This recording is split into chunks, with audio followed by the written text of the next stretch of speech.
大家好，欢迎来到美股领头羊，我是莱纳德，我是 Evelyn。我们今天的主题是讲用什么公司可以对冲关税。公司股票。对。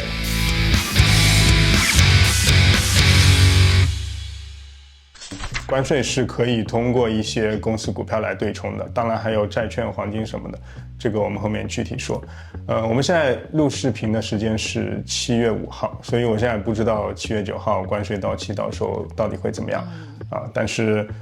我们先来就是大概判断一下这个走向。首先我的观点是大概率这个关税是会继续延期的，但是呢是会对主要的贸易伙伴延期。比如说欧盟啊、印度啊、日本啊、加拿大、墨西哥。现在越南呢，最近不是跟越南谈的？对，现在谈成的只有3个，就是中美、美英和这个越南。其实美国要跟170个国家同时谈判是非常困难，他现在只谈成了3个。他真的要谈完所有170个呀？对，但是大部分国家它是会维持10%的对等关税的。其实华尔街的预期是，只要关税在10%以下或者10%，就没有太大影响。因为其实大家知道，关税占整个 GDP 的比重其实并不是很大。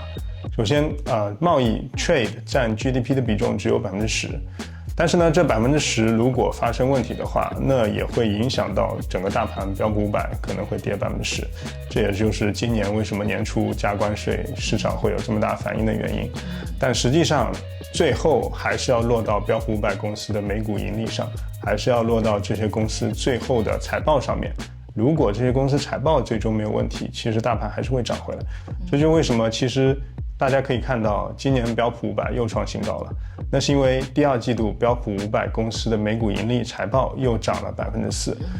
正好今年标普的这个大盘的增长也就是4%，所以非常像。而且我发现就是大家一般好像就是会怕这种不确定性。华尔街最讨厌的就是不确定性，所以特朗普经常出尔反尔啊，不给一个具体的数字啊，那华尔街就会一直猜测。所以其实从2月底开始就已经开始下跌了，那个时候还没有公布关税的具体的数额，然后到4月2号宣布对等关税那一天，就是完全比华尔街预计的要高，因为这样的话代表这些美国的跨国公司在亚洲生产的产品在美国销售的价格会那他加这么多关税其实对他有什么好处？就真的他是可以从这个贸易赚到顺差？通过关税能赚到的钱，目前特朗普说是80个 billion，80个 billion 就是这么多。对啊，就是800亿而已嘛。但是美国欠的负债可是30万亿啊。然后如果按照1年的这个财政赤字的话，比如说2万亿左右的话，那也是差得很远。所以根本就不够通过这个800亿美元去把财政赤字补上。它主要是还是想把美债收益率拉下来，这样美国在全世界付的债券的利息可以减少，还是因为关税可以拉起这个经济衰退的预期，所以可以把美债收益率拉下来。那其实如果说关税继续像4月2号那样重新被加回来的话，那其实市场还是会有所反应的。因为即使市场已经看过一遍了，但是华尔街那些交易机器它会根据新闻的内容去做他们应该有的反应，就是先卖出来。华尔街有一句话叫 sell first and ask question later，就是你要先跑出来才能比别的机构先高价卖出来。我们看到就是今年美股是2月19号创了新高，然后开始下跌。因为特朗普从2月19号之后先开始对这个墨西哥和加拿大征收关税就是威胁，但是后面又撤回来，然后后面又开始威胁，然后反反复复，然后一直下跌到4月2号。4月2号宣布了对等关税，就开始加速下跌。然后到4月9号的时候，因为特朗普撑不住这个股市下跌和这个美债收益率上涨的压力了，然后就把关税收回去了。对，我记得你那2个月也是就是特别难过，因为整体的这个市场都不确定。因为那2个月我通过 Netflix 啊、Spotify 这些公司也是赚了钱的，只不过没有前2年通过人工智能赚钱那么容易。你像前2年就直接买英伟达呀、博通啊、这些公司就可以直接去赚人工智能这个热潮的钱。但是现在如果关税出来的话，其实对于英伟达这种需要通过在亚洲生产芯片，并且在全球销售，然后还会经历这个美国出口管制的这种公司，其实它就会受到更大的影响。那我们来说一下，就是4月9号的时候，当时大盘涨回来的时候，那一天其实是涨得非常多的。就是大盘那一天，标普500涨了9%，纳斯达克涨了12%，一天啊！当时特斯拉一天涨了22%，英伟达一天涨了18%，连苹果当天都涨了15%。就是这种级别的上涨呢，其实最近只有2020年出现过。其实2020年大家都记得，就是因为突然来了疫情，然后美股当时有4次垄断嘛。大家可以看这个K 线图的走势啊。其实2025年的 K 线图的走势和2020年疫情非常像，甚至连下跌的时间点都一模一样，就是2月19号，就是今年2月19号大盘创新高开始下跌，2020年也是2月19号大盘创新高开始下跌，只不过这个导火索不一样，一个是因为疫情，一个是因为这个加关税。然后呢2020年疫情由于跌得比较快，它3月23号就触底了，但是今年是到4月9号，特朗普收回这个关税，延长了90天才触底的。其实说不定现在就是买也算是低点，因为我记得20年的时候，我就是大概在4月份，然后买进了很多股票，然后基本上持有半年、1年以上，然后都涨了很多。对，你说的是4月吧，那个就是抄底的时候，但现在已经过去了。包括今年也是4月、5月会更低一点，现在大盘又创新高了。那在现在这个时期，我们还有什么是可以再买入或者继续持有，然后来对冲未来有可能的这个关税风险呢？对，这个就是我要跟大家说的。首先，因为时间隔得比较近，所以其实大部分投资者已经看到了，如果加关税，市场会有什么样的反应。那么特朗普如果下次再宣布同样的关税的时候，其实大部分即使是散户，不是机构投资者，他们都会去抄底，因为大家都知道特朗普在最后只是把关税作为一个谈判的工具。那你觉得像这种就是不确定性，或者说这个关税的谈判，预计大概会持续多久的时间？这个不一定，有些国家谈起来比较容易，像美国和英国谈起来就会很容易，因为他们是比较友好的兄弟国家，但是跟其他国家谈起来就会比较困难。如果谈判反反复复的话，那其实2018年在6月到8月的时候，大盘已经回到了之前的高点，并且创新高了。但是到10月的时候又开始重新恢复下跌，那是因为当时贸易谈判又出现了一些问题，然后加上美联储又开始加息了，所以导致这个大盘从2018年10月到12月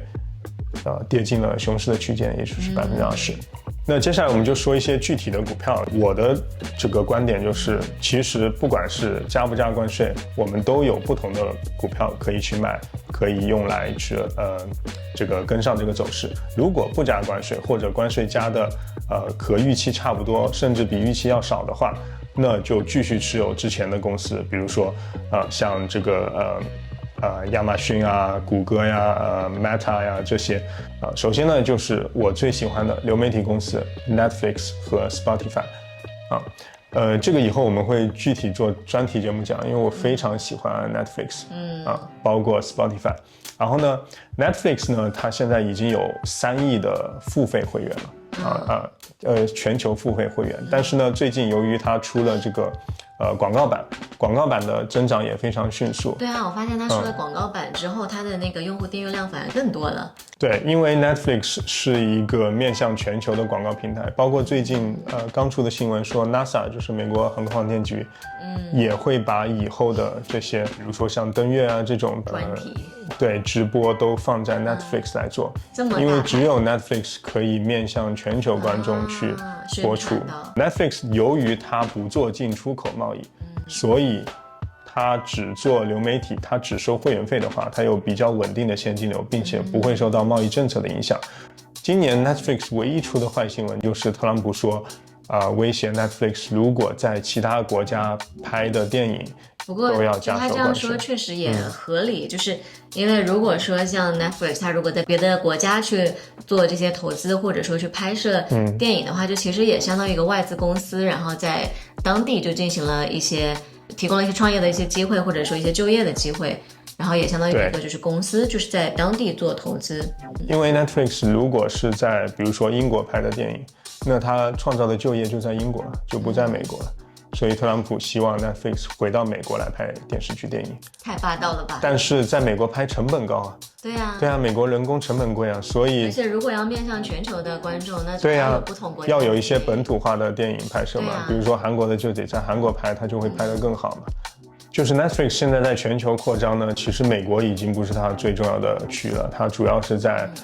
亚洲啊，还有欧洲和拉美扩张，所以它现在的会员增长反而比之前要更快了，因为之前主要在美国扩张，美国现在基本上趋于饱和，然后现在 Netflix 的广告会员，从去年的2400万吧，现在已经增长到今年的9400万了。然后你刚刚还有提到说 Spotify 是吗？对 Spotify， 其实我之前也推荐过你买，然后你后来不是也翻倍了吗？对啊，对，所以 Spotify 呢是另外一个可以对冲关税的公司。第一，因为它跟 Netflix 一样不做进出口业务，然后呢，它主要也是靠会员收入，有稳定的现金流。华尔街一般会给稳定的现金流的公司更高的市盈率的估值。比如说微软，它也是一个不太受关税影响的公司，因为它有稳定的会员费的现金流。Spotify 的全球订阅用户大概是6亿多，它的付费用户大概是2亿多，然后它的增长也是非常快的。音乐软件在市场份额上它是第一的，远远高过 Apple Music 和 YouTube Music。然后呢，由于它是在欧洲的公司。所以它不在标普500之内，这个其实也是有一个好处，就是它不会跟着标普500指数的波动相关性太高也就是说它可以避开这个tracking 标普500指数的 error所以最好的是就是你能有一个其他国家的公司，就不在美国以内的，但是呢，它又可以提供很强的增长，然后可以避开整个指数，这个同涨同跌的这种趋势。其他的可以对冲关税呢，比如说，大家就要转换一下，不能只光盯着科技股了，因为 Netflix、Spotify 它至少还是个科技公司。对啊。但是呢，如果你想要更好的对冲掉关税的风险，其实还有很多别的选择，比如说你可以投公共事业公司，天然气 Enbridge，通信设施，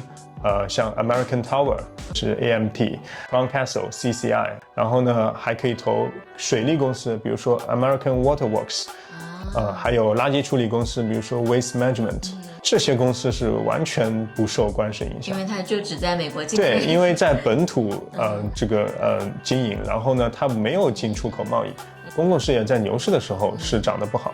但在熊市的时候，一般 utility、healthcare 和 consumer staple 这3个行业是可以用来对冲风险的。那第二个我们就说这个 consumer staple 就是Costco。必需消费品，对 Costco 是我非常喜欢的，也是芒格最喜欢的公司。芒格说，如果在飞机上有人劫持的话，拿枪口指着他，让他说最后一句话，他会说什么？说什么？他说我会再赞美一句 Costco。有这么喜欢吗？对，它是属于说可以对冲关税带来的影响的公司吗？首先，必须消费品大家就必须去买，即使是它价格涨，你也得买，对不对？吃喝用的东西，价格就算翻倍了，你可能还是会选择买，因为你去餐馆吃饭更贵。其他的还有一些就是摆在超市货架上的一些消费必需品，比如说你吃的什么奥利奥呀，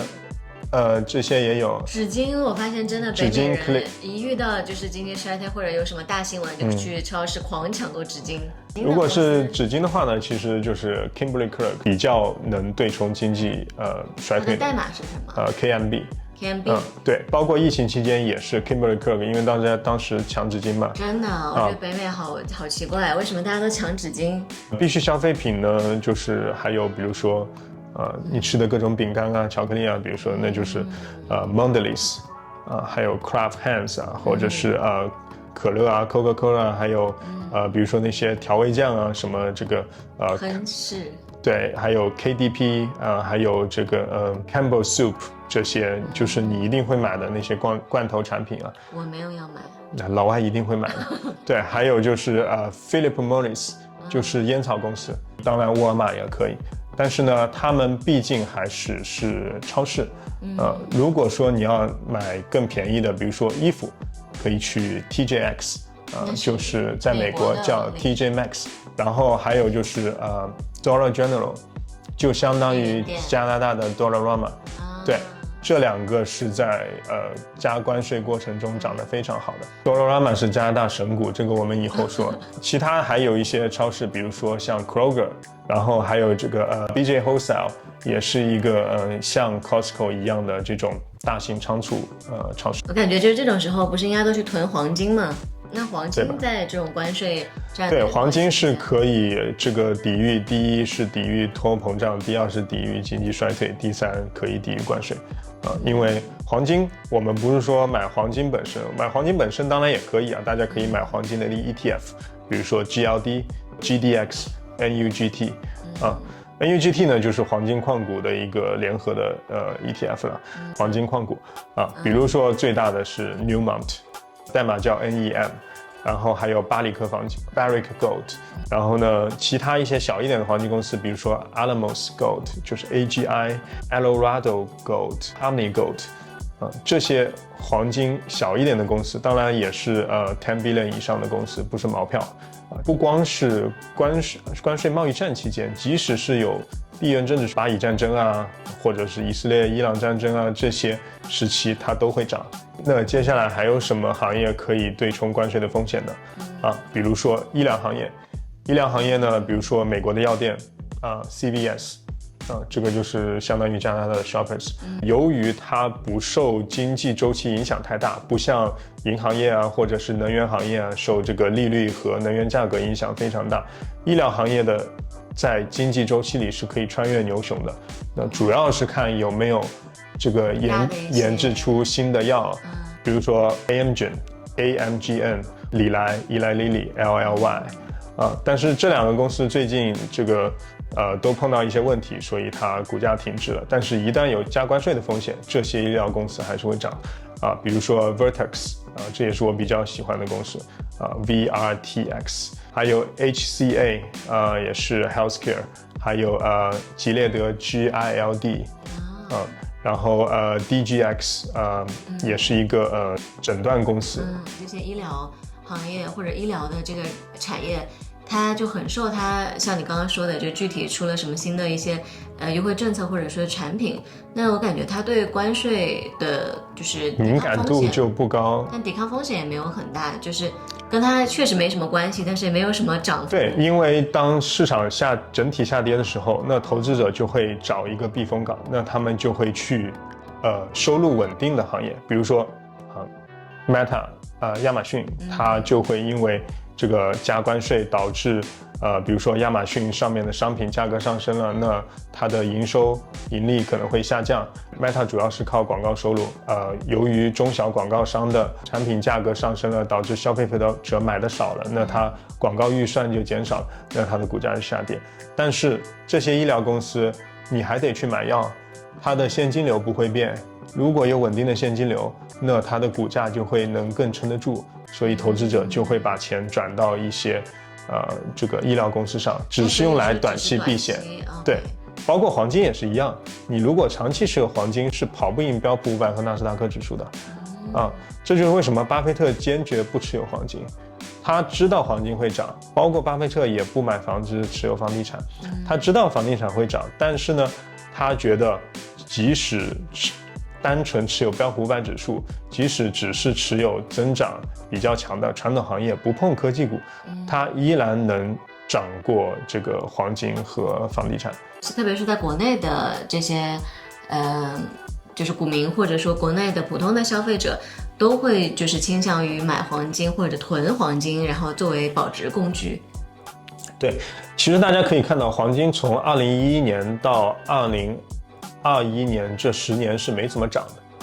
的最近几年大家看到黄金涨了，其实也就是最近3年的事情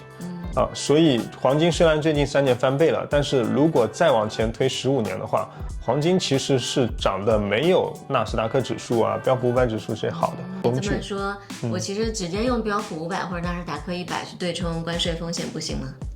你要坚持住，在跌到10%、20%的时候，你舍得不卖出来，再补一点。你要有勇气去补，不是所有投资者都敢于在低点补仓和抄底的。这个我到时候会具体说补仓的策略。还有一些行业，比如说农业股，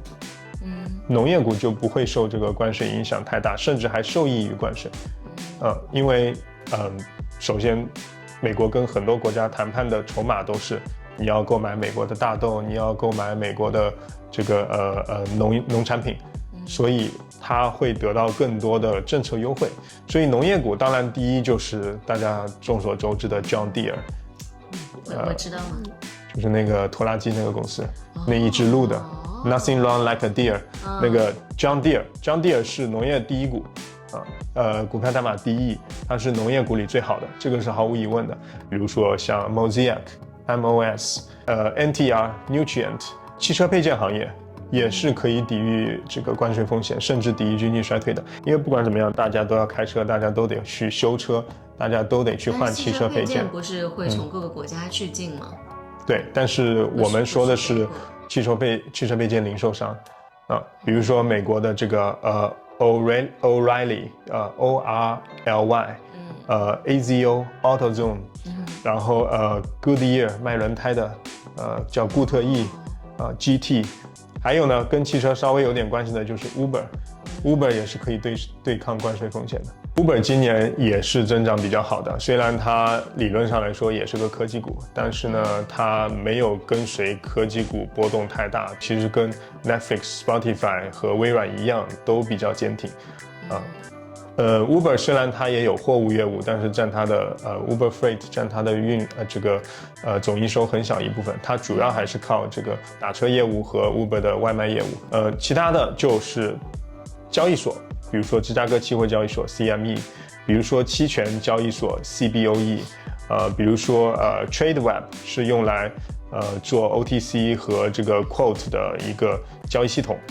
这些呢就是不管是在牛市还是熊市中，它都会受益的。但是在熊市中，它反而受益更多，因为有更多的人会去做对冲交易，就会去买这些衍生品比如说这个期货、期权去对冲这个大盘的下跌，比如说你就会去买VIX 指数的期权，就是恐慌指数用来对冲这个大盘的下跌，你就会去买看跌期权，去买 put， 做空。这个对于 CBOE 来讲，它的营收就会增加。对，那这个也太作弊了。那什么时候其实都可以买交易所？好，还有一些就是比较少有的，比如说一些稳定一点的餐馆，比如说Darden Restaurant。在美国有一个比较著名的连锁餐馆叫 Olive Garden，Olive Garden 不是 Panda Express，Olive Garden。然后呢，由于这个餐馆主要在美国经营，所以它就是能抵御关税的风险在于它不去做跨国的经营。不像星巴克和这个百胜集团在全球经营会受那么大的这个全球关税政策的影响它主要在美国经营就不会。但像这些餐馆这些企业，就是它难道不是因为就是在关税不确定或者大家手头没钱，然后对经济形势很不确定、很担忧的情况下，反而会减少去餐馆吃饭，那就是他们的盈利会下降？对，这个就要看这个餐馆做得好不好了。比如说 Texas Roadhouse， 我们每次去美国的时候Texas Roadhouse 里面总是人满，对吧？因为它的牛排做得好，并且它只在美国经营，所以它也是可以用来对冲这个经济衰退和关税风险的。包括虽然对冲不了关税风险，但是我最近比较喜欢的餐馆股，比如说Shake Shack。你是因为喜欢它的黑松露？不是，最近推出的黑松露 Shake Shack 确实是第一很好吃，第二它确实做得很好，而且它还在扩张的初期。它现在正在向中国扩张。那个 Shake Shack，然后半夜的时候都对，好多人在那，而且很受年轻人欢迎。真的。当然了，还有另外两个，比如说 Chipotle 和 Chick-fil-A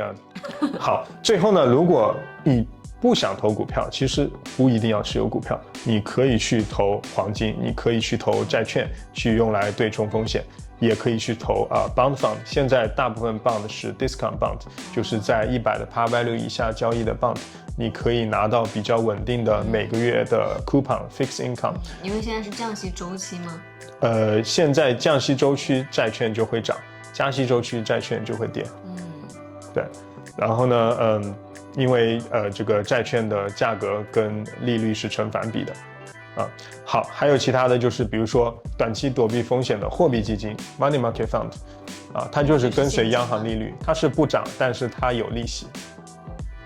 意思就是比如说现在 money market fund 是4%，然后呢你1年以后可以拿到4%，但是你每个月拿出来也会有每个月的利息。还有就是国债，但是现在长期美债的风险比较高，短期美债还是可以的，所以基本上现在华尔街都在做空长期美债和做空美元。巴菲特基本上也是把钱放在债券，但是是放短期债券、短期国债，所以呢，这样可以在危机的时候带来短期的现金流。还有一个冷知识，告诉你，08年金融危机的时候，沃尔玛就涨了20%。所以其实并不是说，这个看起来它的零售业的东西卖的好像对，这就是华尔街一个主持人经常说的一句话，就是 There's always a bull market in somewhere。即使是金融危机的时候，即使是疫情的时候，在家办公和这个在家运动啊这些公司都会涨，所以其实任何时候都有会涨的公司，但是不要把自己风险全放在股票上，更不要全都放在期权上，而应该把鸡蛋不放在一个篮子里面。如果股市的风险太大，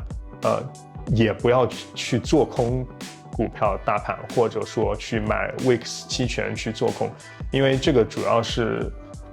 要非常有经验的华尔街交易员才能去做。如果大家散户作为没有太多经验去买这个话，很容易短期之内亏很多钱。那今天有没有什么 K 线图值得分享的？